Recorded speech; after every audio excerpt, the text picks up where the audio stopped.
नमस्कार प्रिय विद्यार्थियों, मैं हमारे YouTube चैनल पर आपका हार्दिक स्वागत एवं अभिनंदन करता हूं। पिछले टॉपिक वीडियो के अंदर हमने पढ़ा था उत्तल दर्पण, कॉन्वेक्स मिरर। उत्तल दर्पण के अंदर हमने प्रतिबिंब निर्माण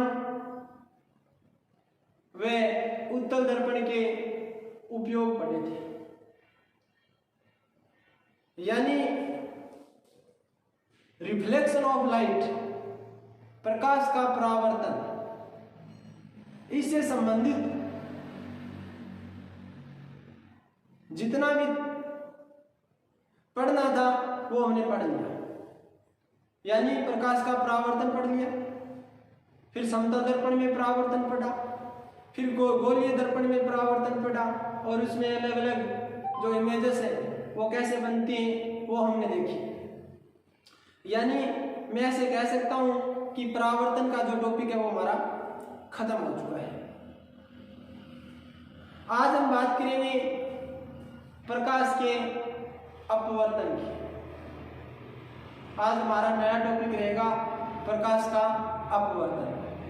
तो प्रिय विद्यार्थियों, वीडियो को आप अंत तक जरूर देखें। आपको बहुत कुछ नया सीखने को मिलेगा। बहुत सारी चीजें जो कभी आपने सुनी नहीं, उनका आपको विस्तार से अध्ययन करने को मिलेगा। वीडियो अच्छा लगे तो लाइक व कमेंट करें तथा हमारे YouTube चैनल को सब्सक्राइब करें।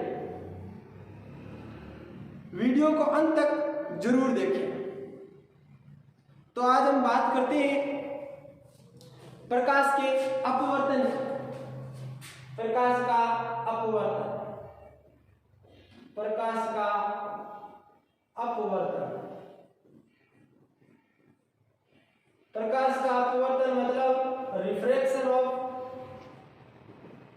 लाइट। रिफ्लेक्शन ऑफ लाइट हमने पढ़ लिया, प्रकाश का परावर्तन हमने पढ़ लिया।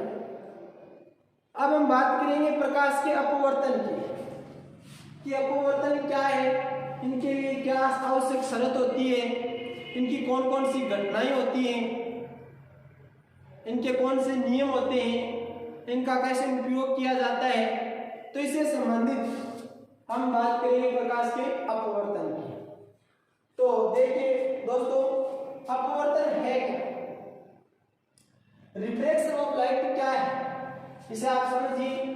जैसे मैं ये पृथककारी पृष्ठ ले लेता हूं, पृथककारी पृष्ठ, और मेरे पास ऊपर एक माध्यम है वायु, जो विरल माध्यम है। मैं ऐसे मानूं कि इसका अपवर्तनांक है वो U1 है, और नीचे का जो माध्यम है वो है जल, ये संघन है, और इसका अपवर्तनांक क्या है μ2। यानी मैं ऐसे बोल सकता हूं μ2 ग्रेटर देन क्या हो μ1। बात करेंगे μ2 ग्रेटर देन μ1 कैसे हुआ। इससे पहले आप देखिए, ये ऊपर वाला माध्यम है, ये वायु है, और नीचे वाला माध्यम जल है, और ये पृथककारी पृष्ठ है, तो दोनों माध्यम को क्या करते हैं, अलग करते हैं। यहां पे मैं नॉर्मल लेता हूं, ये हमारा अभिलंब है। क्या है, अभिलंब। जैसे मैं ये विलंब बना दिया। अब प्रकाश का अपवर्तन क्या कहता है कि यदि कोई प्रकाश की किरण एक पारदर्शी समांगी माध्यम से चलकर, एक पारदर्शी समांगी माध्यम से चलकर किसी दूसरे पारदर्शी समांगी माध्यम में प्रवेश करती है, दूसरे पारदर्शी समांगी माध्यम में प्रवेश करती है, तो वह अपनी मूल दिशा से विचलित हो जाती है। प्रकाश की इस घटना को प्रकाश का अपवर्तन कहते हैं। अभिलंब ये आपतित किरण, आपतित किरण। अभिलंब और आपतित किरण के मध्य बना कोण अपवर्तन कोण। कौन सा कोण कहलाता है? अपवर्तन कोण। ये अपवर्तित किरण नहीं कि परावर्तित किरण। कौन सी है? अपवर्तित किरण। अपवर्तन की घटना में यह किरण अपवर्तित किरण कहलाती है। कौन सी किरण? अपवर्तित किरण। और परावर्तन की घटना में परावर्तित किरण।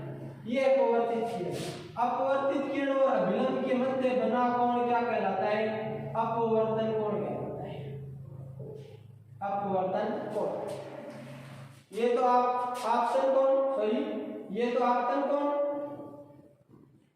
आपतन कोण, और ये अपवर्तन कोण। जैसे परावर्तन में ये परावर्तन कोण होता था। यानी इसे आप समझिए कि अपवर्तन हुआ कैसे। कहने का मतलब सीधा सा है कि ये प्रकाश की किरण एक माध्यम, पहला माध्यम क्या है? वायु है। एक पारदर्शी माध्यम से किसी दूसरे पारदर्शी माध्यम जल में प्रवेश करती है। जैसे इस पॉइंट से ये इस दूसरे माध्यम में प्रवेश करती है तो अपनी मूल दिशा से विचलित हो जाती है। कहने का मतलब इसकी मूल दिशा क्या थी? ये इसकी मूल दिशा है। क्या है? मूल दिशा। और अगर मूल दिशा में ना जाकर नॉर्मल की तरफ क्या हो जाती है? मुड़ जाती है। यानी मैं ऐसे बोल सकता हूं अभिलंब की ओर झुक जाती है। प्रकाश की इस घटना को क्या कहते हैं? प्रकाश का अपवर्तन कहते हैं। अर्थात प्रकाश की किरण का अपनी मूल दिशा से विचलित हो जाना ही क्या कहलाता है? प्रकाश का अपवर्तन कहलाता है। अब हमें देखने वाली बात यह है कि कब तो ये अभिलंब की ओर झुकेगी, इस अभिलंब की ओर झुकेगी, और कब इस अभिलंब से दूर जाएगी। तो फिर ये विद्यार्थियों दो माध्यम होते हैं, एक तो संघन माध्यम और एक होता है विरल माध्यम। संघन माध्यम और विरल माध्यम। माध्यम के बारे में जानते हैं कि वह माध्यम जिसमें कण, माध्यम के कण एक दूसरे के पास पास हो वह संघन माध्यम कहलाता है, और जिसमें कण दूर दूर हो वह विरल माध्यम कहलाता है। तो आप समझ सकते हैं कि जो वायु है वो विरल माध्यम है, क्योंकि वायु के जो माध्यम के जो कण हैं वो जल की तुलना में क्या होते हैं? दूर दूर होते हैं। और जल और कांच की बात करूं तो जल विरल हो जाएगा, कांच सघन हो जाएगा, क्योंकि कांच में कण क्या होते हैं? जल की तुलना में पास पास होते हैं। अर्थात मैं ऐसे बोल सकता हूं कि संघन माध्यम वो है जिसमें कण क्या हो? पास पास हो, और विरल माध्यम वो है जिसमें कण क्या हो? दूर दूर। यदि प्रकाश की किरण विरल से संघन में आती है, किससे किसमें? विरल से संघन में, यानी मैं ऐसे बोलूं विरल से किस में जाती है? संघन में जाती है। यानी दूर दूर कणों वाले माध्यम से पास पास कणों वाले माध्यम में जाती है, तो क्या होता है? ऐसी स्थिति में प्रकाश की किरण अभिलंब की ओर मुड़ जाती है, अभिलंब की ओर मुड़ती है, अभिलंब की ओर मुड़ती है। और यदि संघन से विरल में जाती है, संघन से विरल में जाती है तो अभिलंब से दूर हटती है, अभिलंब से दूर हटती है। यानी मैं ऐसे बोल सकता हूं कि यदि प्रकाश की किरण विरल से संघन में जा रही है, यानी ये मेरे पास विरल माध्यम है वायु जिसका अपवर्तनांक μ1 है, इससे प्रकाश की किरण किसी दूसरे माध्यम जल जिसका अपवर्तनांक μ2 है इसमें प्रवेश करती है, तो प्रकाश की किरण अभिलंब की ओर झुक जाती है। यानी अगर ये नहीं झुकती तो सीधी ऐसे निकल जाती, मूल दिशा ये इसकी, लेकिन ये अभिलंब की ओर झुक गई। अभिलंब की ओर झुकने का मतलब सीधा सा है कि प्रकाश का वेग कम हो जाता है।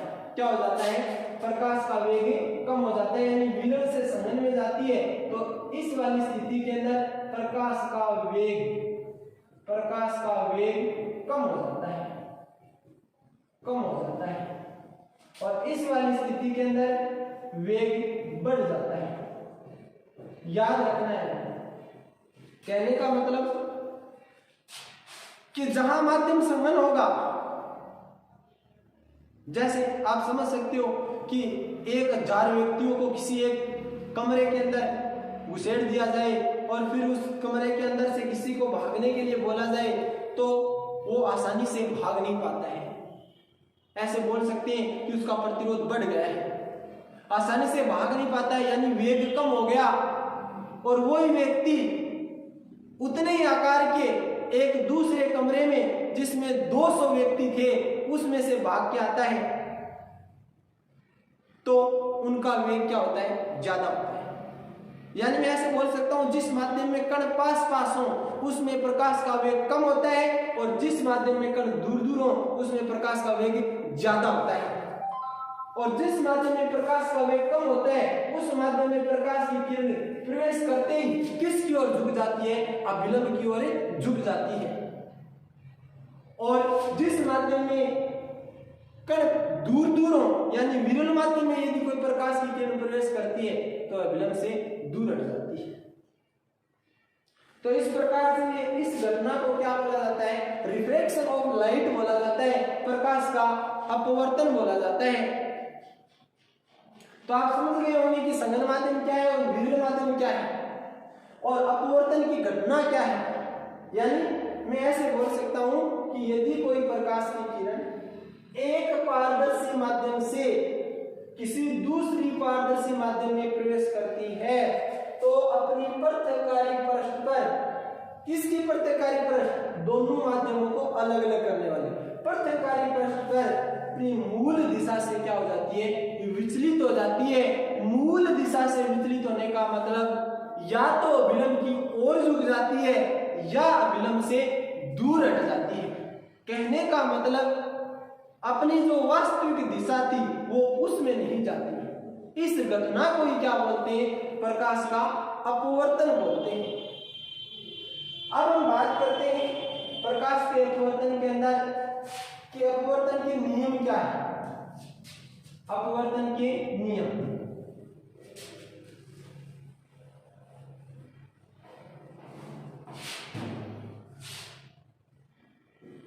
अपवर्तन के नियम,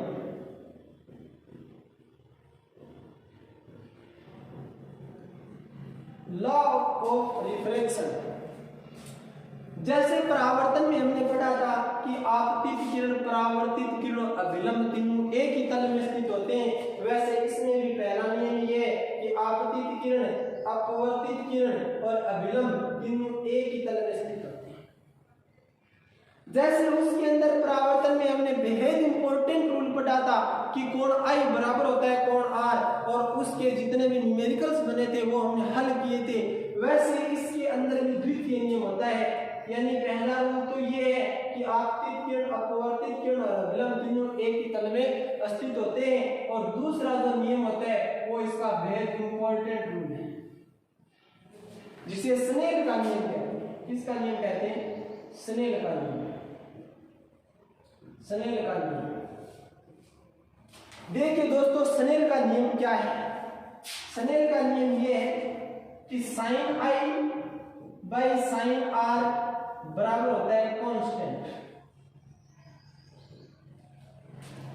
मतलब सीधा सा है कि sine I by sine r को मैं ऐसे लिख सकता हूं कि μ2 बटा μ1 बराबर v1 बटा v2।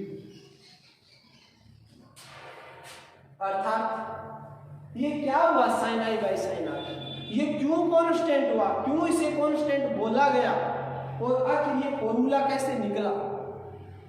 स्नेल नामक जो वैज्ञानिक थे वो क्या बोलते हैं, वो ये बोलते हैं कि जैसे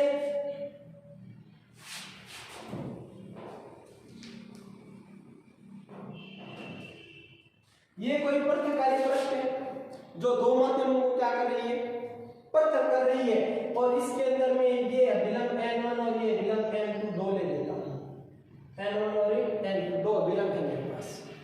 पहली प्रकाश की किरण किसी कोण पर मैं मान लूं कि आपतन कोण I1 पर आपतित होती है।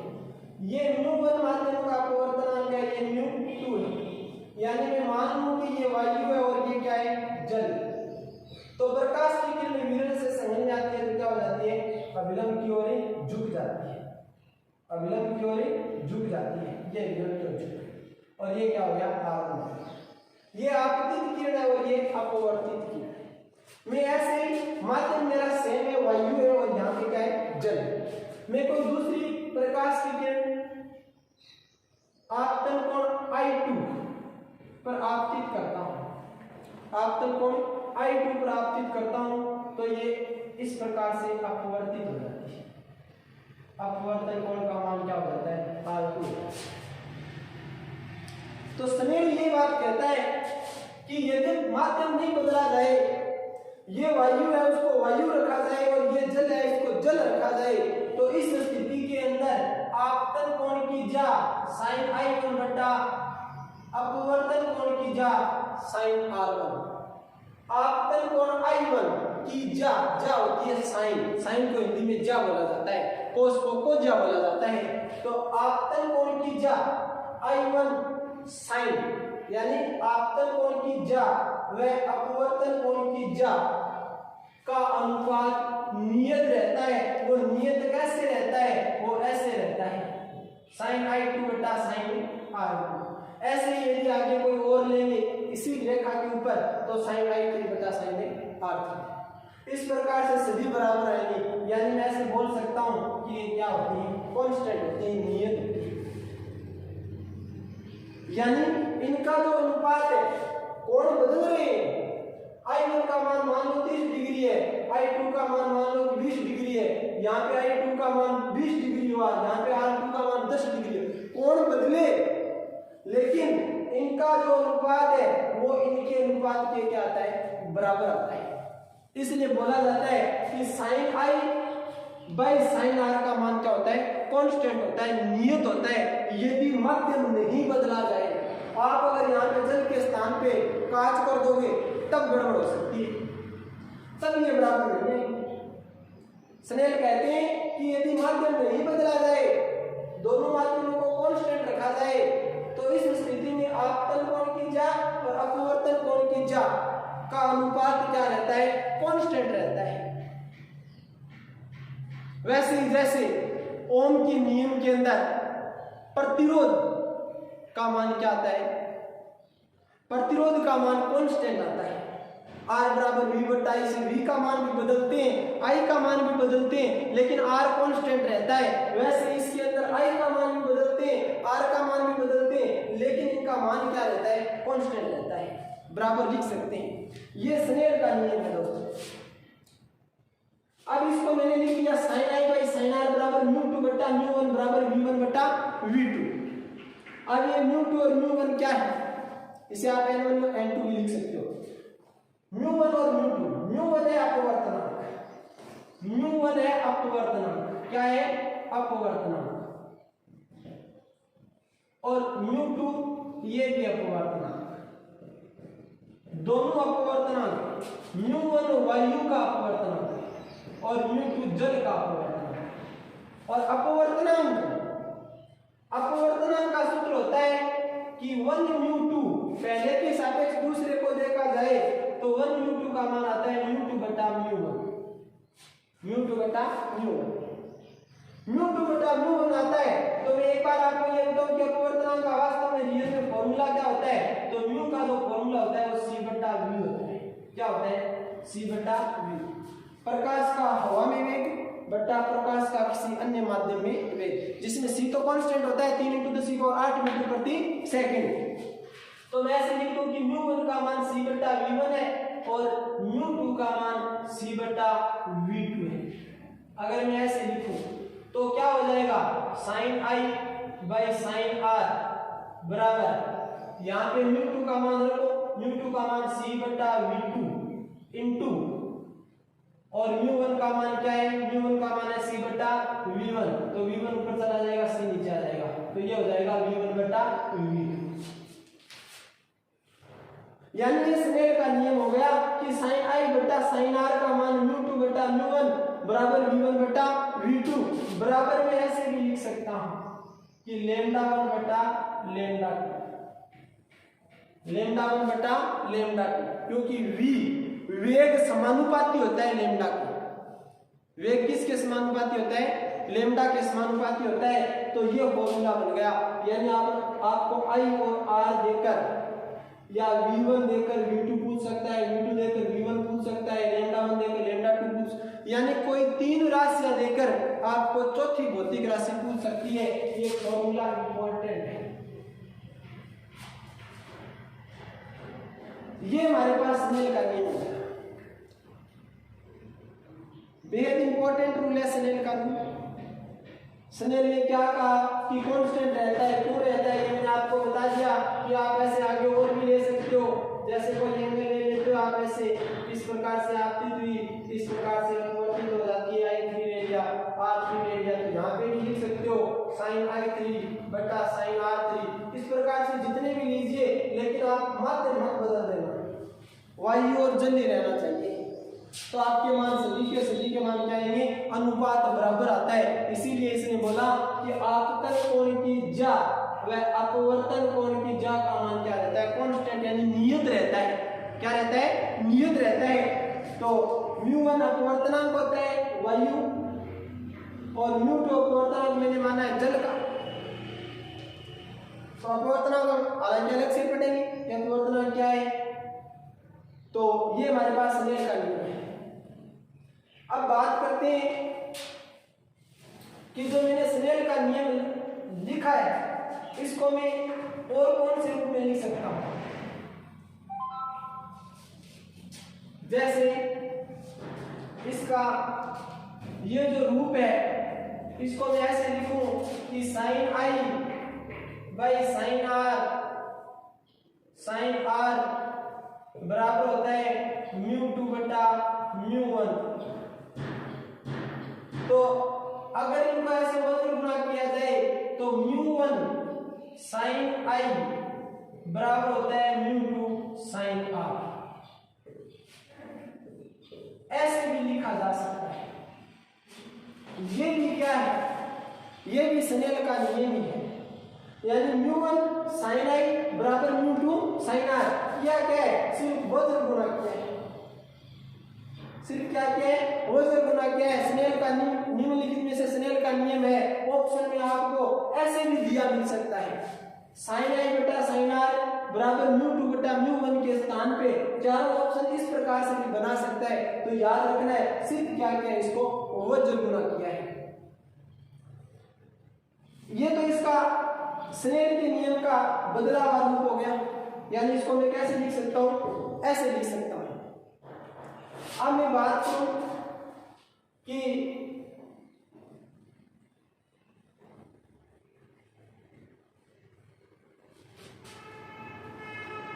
अपवर्तन की आवश्यक शर्त, अपवर्तन की आवश्यक शर्त क्या है, कब मानेंगे कि अपवर्तन हुआ है, कब माने कि अपवर्तन हुआ है।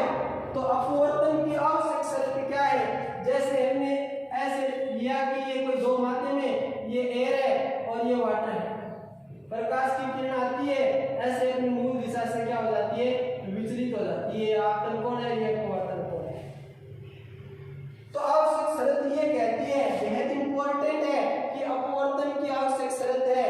तो शर्त ये है कि sin I by sin R not equal to 1, अर्थात ऐसे लिख सकते हैं कि sin I not equal to sin R। मतलब क्या है, मतलब सीधा सा है कि अपवर्तन तब माना जाता है जब प्रकाश की किरण अपनी मूल दिशा से विचलित हो जाती है।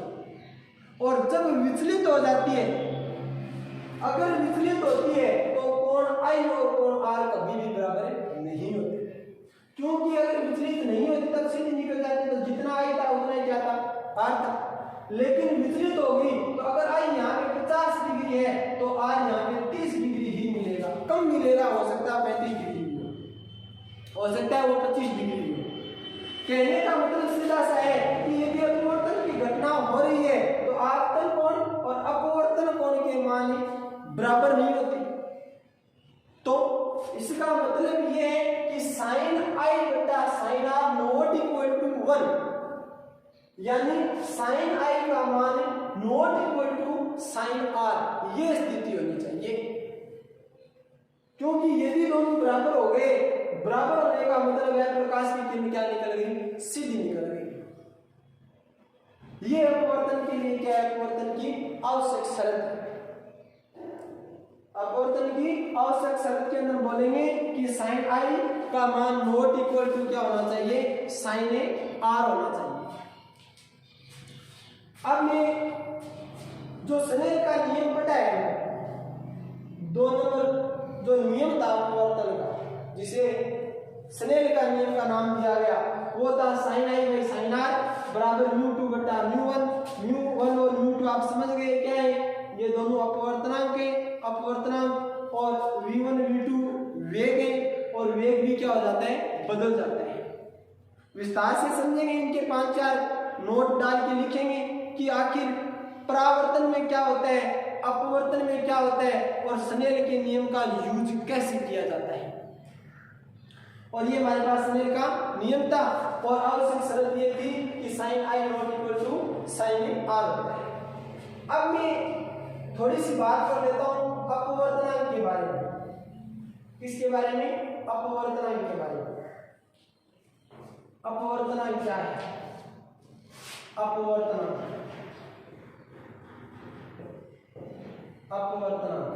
एन से दर्शा सकते हैं या म्यू से दर्शा सकते हैं।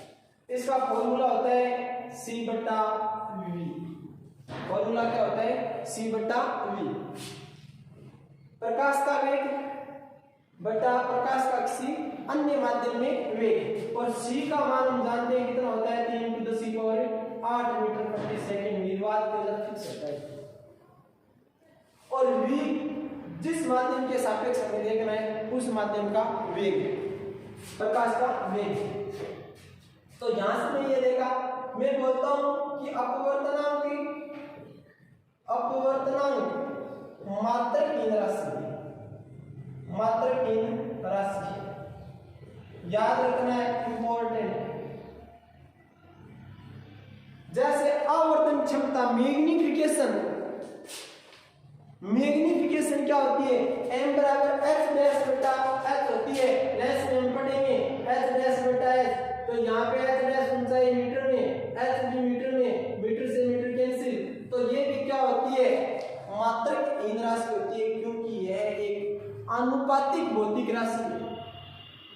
आनुपातिक भौतिक राशि है। वैसे इसका मात्रक भी, c का मात्रक भी मीटर प्रति सेकंड होता है, और v का मात्रक भी मीटर प्रति सेकंड होता है, तो ये क्या हो जाती है, कैंसिल हो जाती है, और ये क्या हो जाती है, मात्रकीय भौतिक राशि हो जाती है। तो अपवर्तनांक क्या होती है कि मात्रकीय भौतिक राशि। अब बात करते हैं अपवर्तनांक की निर्भरता।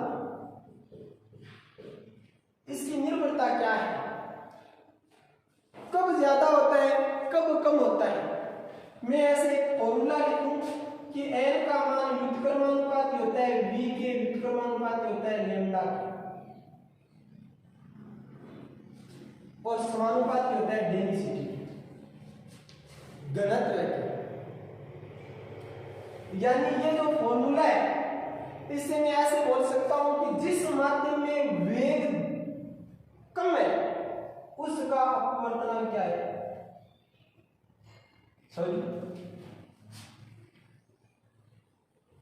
जिस माध्यम में वेग, यानी कहने का मतलब ये है कि n समानुपाती होता है v के। जिस माध्यम का घनत्व ज्यादा होता है, उस माध्यम का अपवर्तनांक क्या होता है, ज्यादा होता है, और व्युत्क्रमानुपाती क्या होता है, v होता है। यानी वेग कम होगा, उस माध्यम का अपवर्तनांक ज्यादा होगा, और वेग समानुपाती होता है लैम्डा की तरंगदैर्घ्य, क्योंकि v और लैम्डा दोनों समानुपाती होते हैं। इस प्रकार से मैं ऐसे बोल सकता हूं कि अपवर्तनांक कौन से माध्यम का ज्यादा होता है और कौन से का कम होता है, और अपवर्तनांक के साथ तरंगदैर्घ्य और वेग का क्या संबंध है। यानी मतलब ये है इसका कि जैसे ये दो माध्यम है, ये वायु है और ये कांच है। आपको पूछा जाए वायु का अपवर्तनांक μ1 है और कांच का अपवर्तनांक μ2 है, तो कौन सा कथन सत्य है?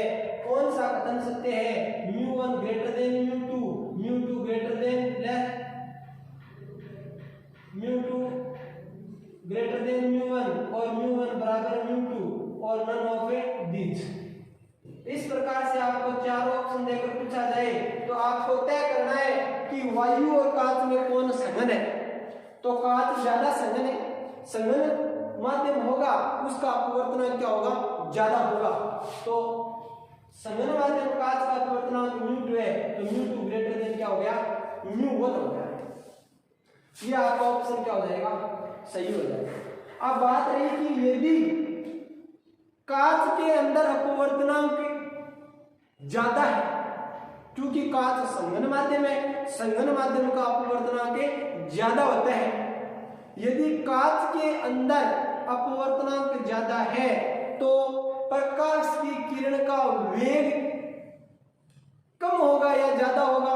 उसकी तरंगदैर्घ्य कम होगी या ज्यादा होगी? तो उसका सीधा सा संबंध ये कि घनत्व यदि ज्यादा है तो अपवर्तनांक ज्यादा है, और यदि अपवर्तनांक ज्यादा है तो वेग क्या है? कम है, और यदि अपवर्तनांक ज्यादा है तो तरंगदैर्घ्य भी क्या है? कम है, क्योंकि अपवर्तनांक वेग के अपवर्तनांक तरंगदैर्घ्य के व्युत्क्रमानुपाती होता है। क्या होता है? व्युत्क्रमानुपाती, यानी उल्टे होते हैं। उल्टे होने का मतलब जिसका अपवर्तनांक ज्यादा, जिस माध्यम का अपवर्तनांक ज्यादा उस माध्यम का वेग कम। उल्टे, इसका ज्यादा तो इसका कम होगा। जिस माध्यम का अपवर्तनांक ज्यादा उसकी तरंगदैर्घ्य, प्रकाश की किरण की तरंगदैर्घ्य क्या होगी? कम। तो बात तरंगदैर्घ्य की आई तो जो विल्बग्योर का फॉर्मूला है, विल्बग्योर, उसके अकॉर्डिंग ऐसे एग्जाम में पूछा जा सकता है कि कौन से रंग का अपवर्तनांक सबसे अधिक होता है। तो देखिए दोस्तों, विल्बग्योर बेनिया है पिनाला, क्या होता है? बेनिया है पिनाला, और इस साइड में जाते हैं तो लैम्डा होती है, उसका मान बढ़ता है, इंक्रीज होता है। क्या होता है? इंक्रीज होता है, बढ़ता है। कहने का मतलब वोलेंट है और रेड है। वोलेंट का लैम्डा सबसे कम, लैम्डा कम, और रेड का लैम्डा ज्यादा। यानी लाल रंग की तरंगदैर्घ्य ज्यादा होती है और बैंगनी रंग की तरंगदैर्घ्य क्या होती है? कम होती है। अब बात करते हैं, ये पूछा है कि कौन से रंग का अपवर्तनांक सबसे कम होता है या सबसे ज्यादा होता है। तो ये यहां से हम तय कर लेंगे कि नीटा व्युत्क्रमानुपाती होता है लैम्डा का। फॉर्मूला क्या होता है? नीटा व्युत्क्रमानुपाती लैम्डा के। यानी ये जो अपवर्तनांक है ये तरंगदैर्घ्य के व्युत्क्रमानुपाती होता है। क्या होता है? व्युत्क्रमानुपाती। तो यहां से देखिए लैम्डा कम, मैं ऐसे लिखूं एन वोलेंट बैंगनी कलर, व्युत्क्रमानुपाती लैम्डा कम, और यहां पे लिखूं एन रेड व्युत्क्रमानुपाती लैम्डा ज्यादा। अब आप खुद तय कर लीजिए कि कौन से का एन का मान ज्यादा होगा, कौन से का कम होगा, क्योंकि लैम्डा कम और लैम्डा ज्यादा का मतलब ये है कि लाल रंग की तरंगदैर्घ्य की बजाय बैंगनी रंग की तरंगदैर्घ्य कम होती है। यानी सबसे ज्यादा तरंगदैर्घ्य लाल रंग की और सबसे कम बैंगनी रंग की। तो सबसे कम होती है, यानी लैम्डा कम है, तो एन बी क्या हो जाएगा? ज्यादा। किससे? एन आर से। N B greater than N R, यानी बैंगनी रंग का तरंगदैर्घ्य, बैंगनी रंग का अपवर्तनांक क्या होगा? लाल रंग के अपवर्तनांक से क्या होगा? ज्यादा होगा। क्यों होगा वो आपने समझ लिया कि आप V2R जाते हो तो लैम्डा सबसे ज्यादा किसकी होती है? R की होती है, और जिसकी लैम्डा ज्यादा होती है फॉर्मूला कहता है जो तरंगदैर्घ्य ज्यादा है, जो वेग ज्यादा है, उस माध्यम का, उस कलर का अपवर्तनांक क्या होता है? अपवर्तनांक क्या होता है? कम होता है, अगर तरंग दैर्ध्य ज्यादा है तो अपवर्तनांक कम होता है, और यदि तरंग दैर्ध्य कम है तो अपवर्तनांक क्या होता है, ज्यादा होता है। यानी अपवर्तनांक और तरंग दैर्ध्य और वेग ये एक दूसरे के व्युत्क्रमानुपाती होते हैं। धन्यवाद।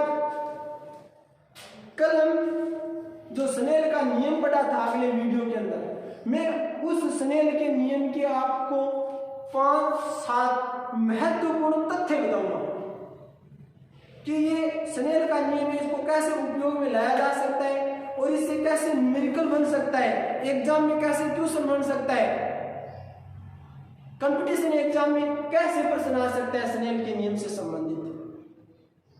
उनसे संबंधित जो महत्वपूर्ण तथ्य हैं वो हम अगले वीडियो में पढ़ेंगे। Thank you so much.